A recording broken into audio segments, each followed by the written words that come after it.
So pressure injuries are a type of wound that is it's what we call a nurse sensitive indicator. It's something that great nursing care can prevent and keep from getting worse. So it's something that facilities look at to determine the quality of our nursing care. So it's a very, very important focus of nursing. It's something you will focus on forever, okay? So just know that this is not going to end with this lecture. This is the rest of your career is going to be focusing on wounds, and especially wounds that are called pressure injuries. Basically what happens is that some type of external pressure over bony prominences, over medical devices, whatever it is they've been laying on and exerting pressure on, causes the skin to open up. You can also get these types of injuries not only from external pressure, but what we call friction or shear injuries. And what those are when surfaces rub against each other. Basically, the blood vessels tear. And the skin can tear. It causes injury that way versus pressure. So you have pressure injuries from external pressure, and these types of injuries that are also nurse sensitive indicators can be caused by friction or shear.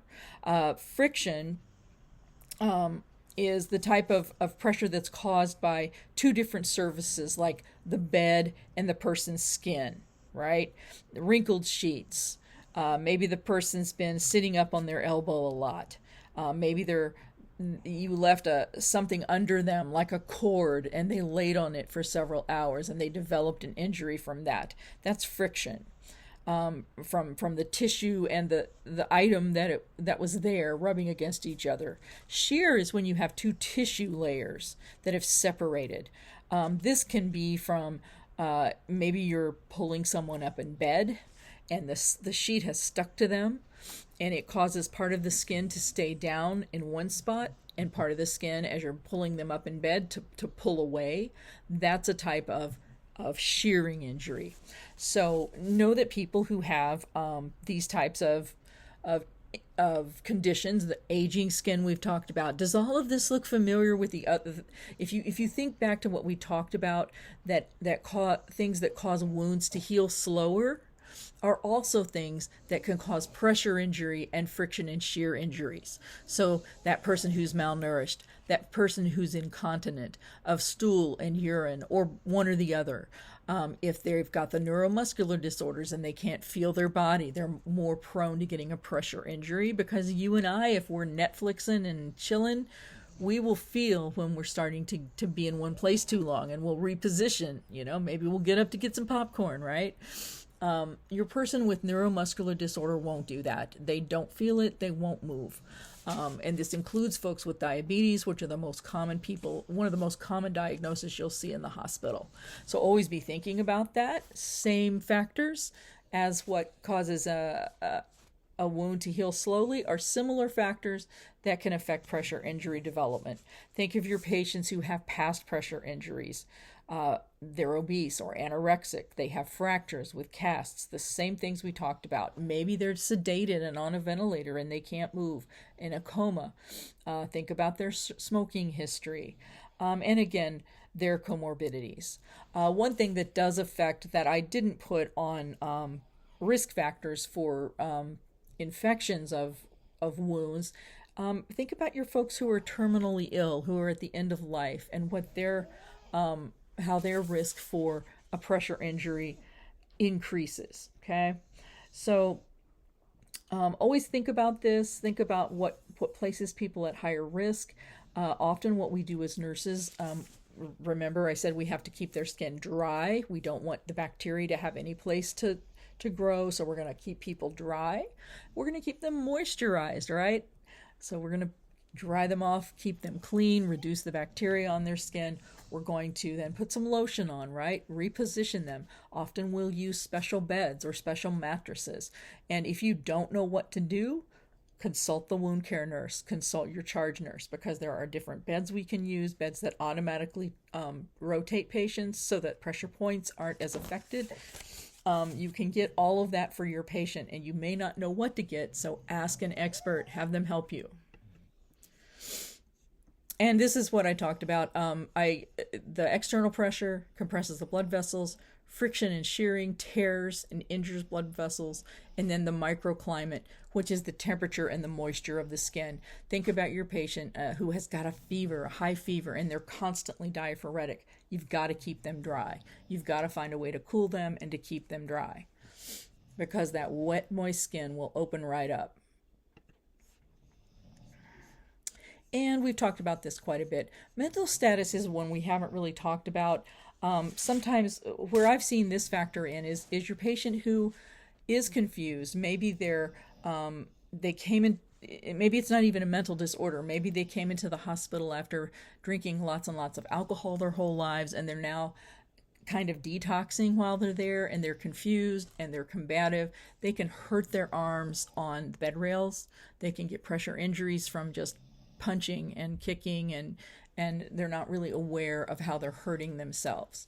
So sometimes we think about putting seizure rails on the bed that are padded so that people can't injure themselves. That is an intervention that you can do as a nurse. So this is an important one, and one that you need to make sure that you pay attention to and learn. The stages of pressure ulcers. In lab, they're going to have the what we call the butt mannequins that have where you can go up after your validation and look at the different types of stages and see what they look like. And I always try to have one that is Caucasian and one that is dark skinned, because they look different with different skin tones, and it's important to be aware of that. So make sure you look at those staging mannequins when you're in lab. Things that we look at. Blanching is an early sign of a pressure injury that might be developing. Light skin, this isn't even a stage when I'm talking about blanching. What you might see with white skin or light skin, it might be pale, extra pale under pressure. Dark skin might be warm to the touch. So that's something that you can look for before you get to any kind of staging, is just look for blanching. Stage 1, the skin will look different. It'll be just reddened. Reddened is considered stage 1 on a Caucasian person. A person who has darker skin, it might be gray or ashy. It won't be open, just reddened or gray or ashy. Stage 2 is a blister, either an open blister or a closed blister. That's considered stage 2. Stage 3 is when you can actually see the fat. It's deep enough that you can see the fat down in the fat layer of the skin. Stage 4 is when you see bone and muscle, okay? It is very, very deep. It's what we call a full thickness wound with skin and tissue loss. The stage 3, it's also a full thickness skin loss, but it doesn't involve the underlying muscle, okay? So stage 3 is the fat visible. Stage 4 would be the muscle and bone visible. Now, you are not officially responsible for staging. A person like a physician or a nurse practitioner will be doing that, but you need to know what these stages mean because you'll be documenting them. And absolutely, stage 1, you should know the redness or ashy appearance of the skin, because when you see stage 1, that's when you need to take measures to prevent it. You will play a huge role in this. In prevention and in notifying providers. You are responsible if you don't notify a provider. I think this person has a stage 1 or a stage 2 pressure injury, okay? So that is your responsibility, to then notify the provider, who will come assess it and then document the official stage. So you need to know them because you need to notify the physicians when this is going on. So make sure you look at those mannequins in class, and make sure, usually most of the clinical sites this semester have you, not always, but many of them have you spend a little bit of time with the wound nurse if they have that available, and that is invaluable. You can see the different types of wounds, and hopefully most of you will get in on that this semester too. But study these so you know what you're talking about and you know what you're looking for. And so basically on that, I'll come back to that. Think about the effects of wounds, not just the pain, But people get, think about consistent pain in a part of your body that won't go away, and how that affects your life. Think about the activities of daily living. I have seen people who have had wounds from having NG tubes in too long, and part of their nose is worn down and they have a wound right on their face. I've seen people have that happen to their lips, where they've had an ET tube in too long in their mouth, and we haven't moved it enough. Usually we move the ET tubes from side to side to help prevent pressure injury there. And if it's left on one side too long, part of their lip can get worn down and be a pressure injury. And think about the impact of that. You now have a wound on your face that everyone can see. It's going to affect the way you look, the way you feel about yourself. It may cause you social anxiety. So think about that with your patients. If you have any kind of tube in, make sure you're rotating it if you can. Make sure you're supporting it. Even with oxygen cannulas, I'll put something to reduce the pressure on their ear so they don't get a wound on their ear. So always be thinking about this. Pressure injuries happen very quickly, and they're very impactful on not just on folks, on their self-esteem, their whole life, and also on you as a nurse. This is considered something that's preventable, and if it happens on your watch, then you've caused them this injury that could have been prevented. Not only is that devastating to think about for them and for you, it also can cost hundreds of thousands, hundreds of millions of dollars every year in preventable injuries. So always be thinking about prevention. When you're assessing someone, you're going to ask them about any skin changes at all when they come into the hospital. Do you have any areas that are warmer or cooler? Any sores anywhere? Let me see them. Any open areas, discolored areas? Are you incontinent? Find out if they have any elimination problems. Have you ever been diagnosed with anemia? Because we all know if they have anemia, they're not going to get red blood cells to heal any kind of wounds as fast, and they're going to be at a higher risk of developing a pressure injury. Do you have any mobility issues? Any changes in mobility? Any changes in weight? Have you gained or lost weight? How do your dentures fit? Because you can get a pressure ulcer in your mouth. Do you have any recent piercing, any recent surgery, any recent tattoos? All of those can become infected and contribute to injuries in the skin. You're going to assess from head to toe. I'm not going to review this because you guys just got out of assessment, but I will say that how often you assess the skin will vary depending on the unit you're on. When I'm in ICU and I'm in there every hour moving the patient and turning them and taking care of them pretty much on my own, I am looking at their skin every hour that I'm in there. If you're out on med-surg and you've got someone assisting you, you may only be checking their skin once or twice a shift, especially you have someone who's up walking around. Check it every shift because people can develop things quickly, but yeah, you may not be doing it more than once a shift. If they're out in long-term care, they may just do it once a month or once every couple of months. So it just depends on the setting you're in. Anytime you're assessing a wound, you need to look at the size of it. You're going to learn how to measure the wound in your lab. And measuring means look at the length, the width, and the depth. You're going to document the size. You're going to document all of those factors, and if there's any tunneling or any kind of tracts, because those tunneling and tracts can lead to fistulas, and we want to keep track of those. Measure those. Drainage you also need to document, and this is on any kind of wound, not just pressure wounds, any kind of wound. Serous drainage is clear drainage. Sanguinous is red drainage. Serosanguinous is a mix of both. And purulent looks like pus. It can be yellow, it can have a nasty smell, it can be thick, or it can just be one of those things, or all of them, okay? So know what the drainage looks like because you're going to need to document all of this on your patients. And you're going to need to be able to describe what the wound looks like. The way we prevent pressure injuries is we assess our patients every single day, all of them, every single shift when they're in the facilities, because it is just, in hospitals, people are sick. They need to be looked at every shift at least. We're going to keep them clean. We're going to use moisturizers. We're going to keep them dry, clean, get rid of any fluids, and then moisturize them, okay? You're going to minimize injury from friction or shearing. If you guys have already had your lab where you've learned how to pull people up in bed, you see ways that we do that.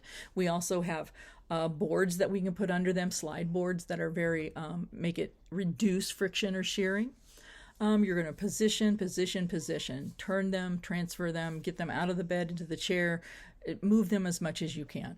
As much as we can possibly increase their mobility and activity, we're going to help decrease this. Provide support. We've got bolsters we can put behind people, pillows between legs, put pillows under heels so that the heels aren't under the calves, so that the heels aren't sitting on the bed. The heels are a spot where we also get a lot of pressure ulcers. So these are all things that I would focus on in how to prevent injuries. One thing that we do, I'm not going to show it to you here because it's a little bit hard. I will show you in our next class, the Braden scale. The Braden scale is the most common tool that's used in facilities to do when you do your daily or every 4 hour or every 2 hour assessment. You will do a Braden scale with each one, and that Braden scale will let you know the person is low, moderate, or high risk for any type of pressure injury. It is in your book. I believe it's figure 33.7, page 1172 or 73, somewhere in there. But I will show you one in our next class when we're all together. I will show you the Braden scale, and you will be documenting on it every shift at the facilities. You need to know the Braden scale. And you don't have to memorize it, but you need to know, is high good, is high bad, is you need to know the generalities of the Braden scale, and we'll talk about that in class. It looks at hydration, it looks at all the factors we've talked about, and has you give them a score based on what you see, and then it tells you what their risk is. It looks at albumin, their labs, the amount of calories they're eating, edema, hydration, all of it. So you can look at one in your book, and then we're going to go over it in class in a couple of weeks. Or next week, I hope. For wound dressings, we have types that maintain moisture, types that absorb moisture, and types that add moisture. So basically, you're going to be learning in lab the type of dressing that maintains moisture. It's called a normal saline wet to dry dressing change. And that slightly wet, just moist gauze that we put in there, not dripping wet, just a nice moist gauze that we put in there, is meant to maintain the moisture in that wound so that it doesn't get too dry, it doesn't get too wet. It's meant to also soak up any kind of fluid that's in there and pull it away from the wound, because remember, we need all of the blood and serosanguinous or sanguinous drainage. We need all of that away from the wound and in the dressing so that the wound itself can start healing.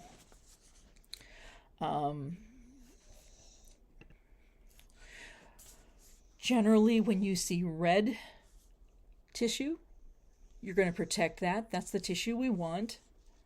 You'll often see red tissue during the proliferation phase as the tissue is rebuilding. Usually we'll use moist dressings for red tissue. That's the kind of dressing you're doing in lab. Any kind of yellow that we're seeing, we're going to cleanse that. Anytime you see exudate or pus, anything that's yellow, you're going to irrigate it, clean it, get all of that away from the wound, and then dress it after that. So you're going to protect red, you're going to cleanse yellow, and for black tissue, that's necrosis. That will need to be debrided.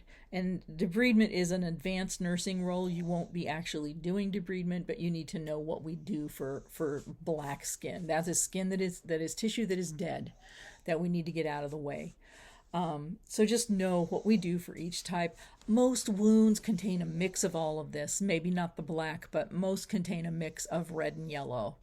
The other thing that I tell folks is that we do clean your wounds regularly because we want to remove the biofilm that adds up on that wound. over time, bacteria just kind of collects and they develop this biofilm over the wound. And in most cases, we want to remove that biofilm.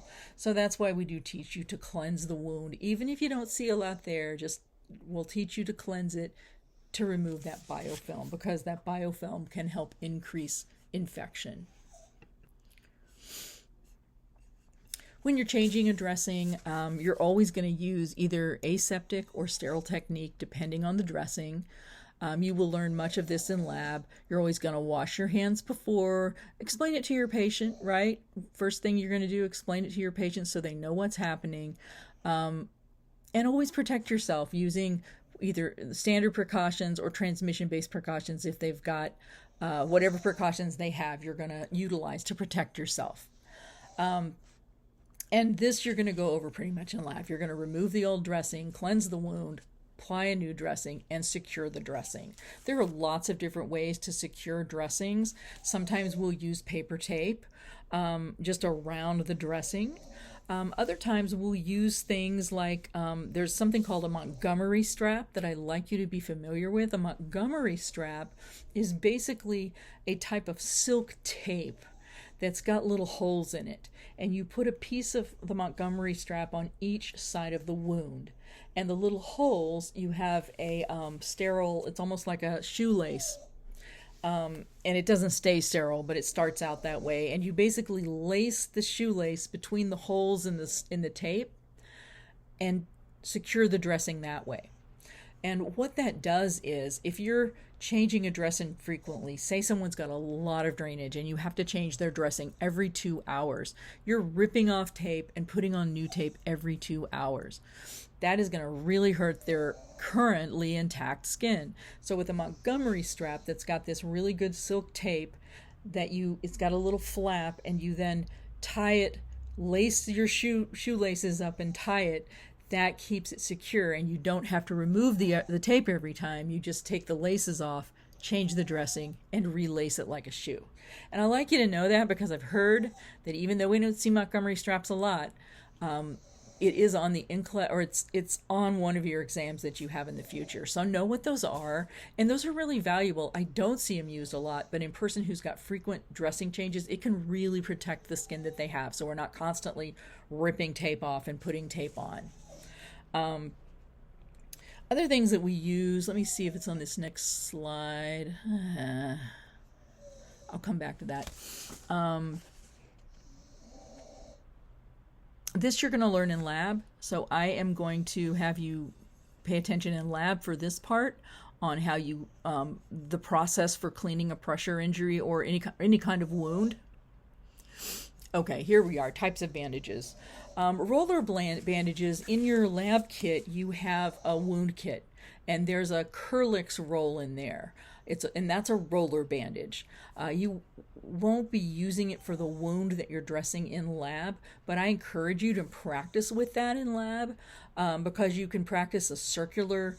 Some wound dressings are secured with those, and we basically go around and around the foot or the leg, and we use that to secure the dressing that's under it. And in your book, there is a figure that has different examples of how to do each of these.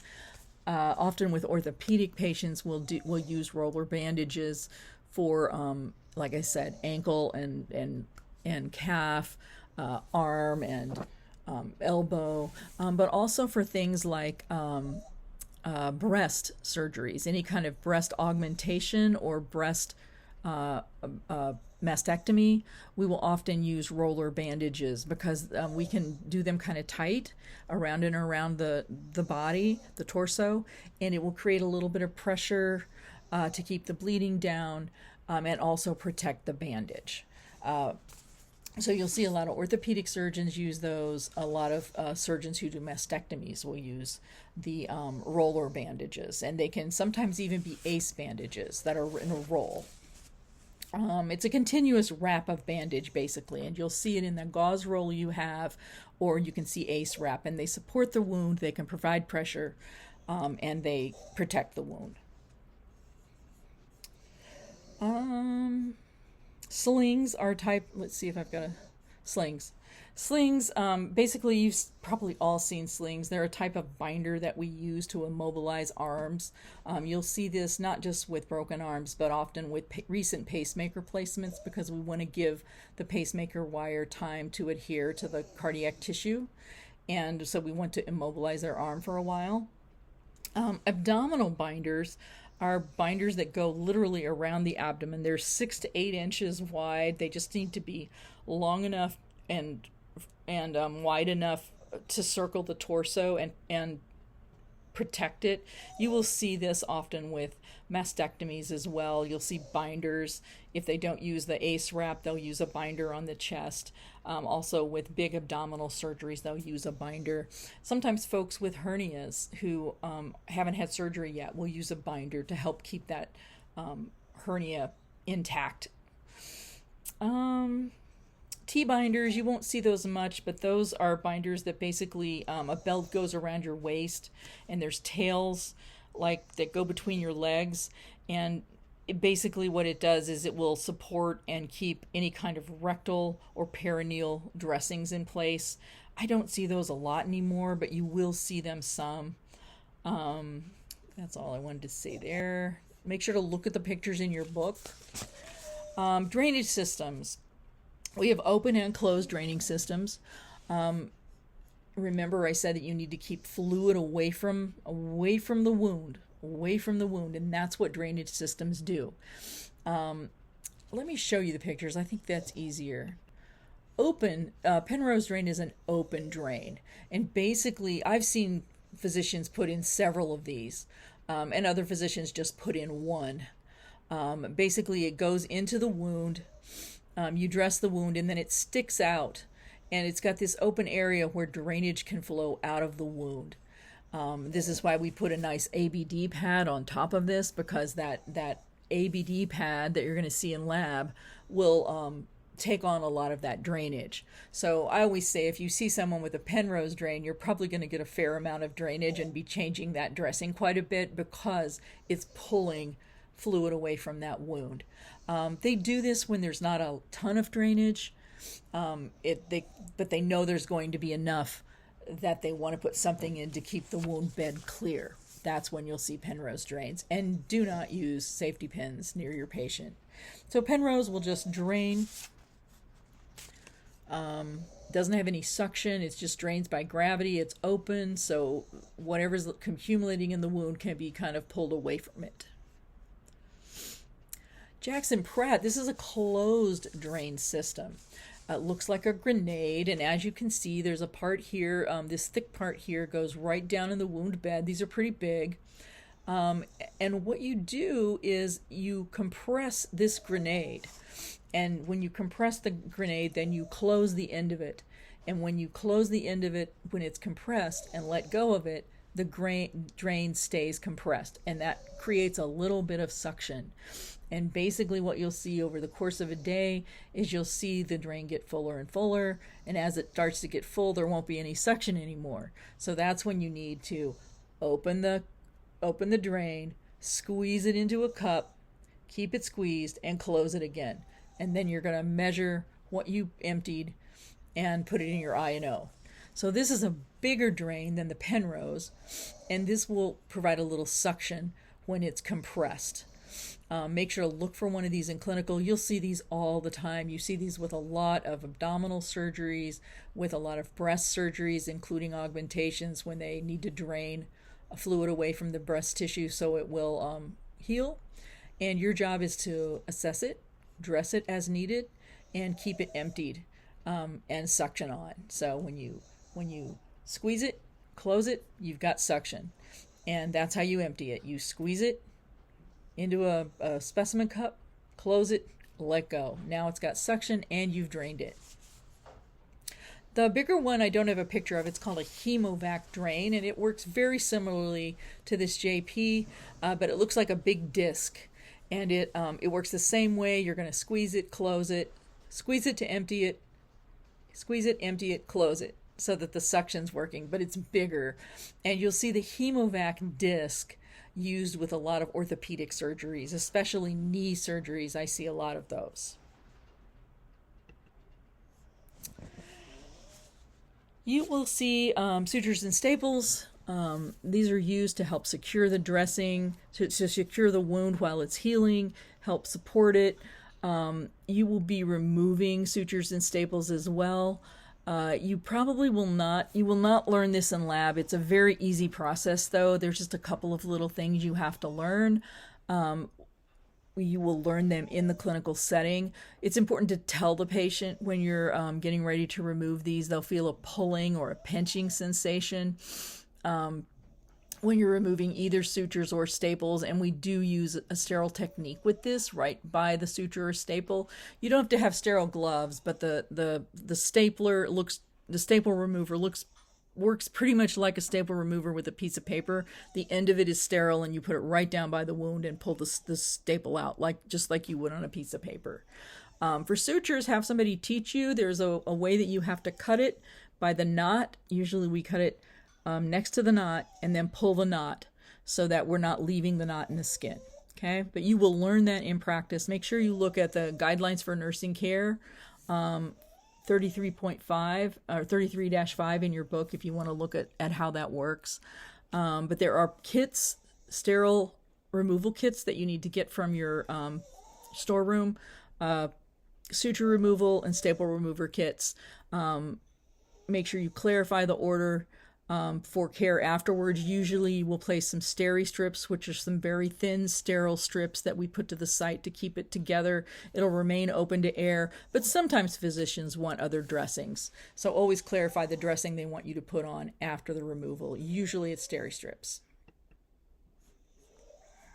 So when people go home, you need to teach them all of this. Teach them about the supplies they're going home with. Teach them about how to prevent that infection. If they need to clean it, you're going to need to teach them the ordered procedure for that. Talk to them about wound healing, and if they notice swelling or drainage or redness, to make sure to let someone know, because that's a sign of infection. They should look at it every day. If they have a dressing on, they need to know when that dressing can come off.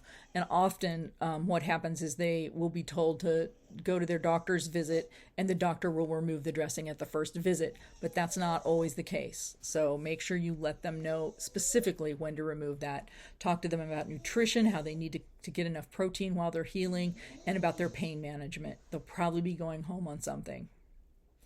Talk to them about splinting that wound if necessary so that it doesn't get strained, and about not lifting too many pounds. So I think what I'm going to do is stop it here. I'll talk about hot and cold the next time we're in class. So don't stress about that. We'll talk about that in class. I do want you to look at these principles of sterile technique. They will go over this in lab. This is the slide that I usually use when I'm teaching lab to teach you principles of sterile technique. I strongly recommend you, if you haven't had your wound care lab yet, that you review this before you go to lab so that you have an idea of sterile technique, and review this before your validation too. Thanks, guys, and we'll go over some things in class. We'll do the heat and cold in class.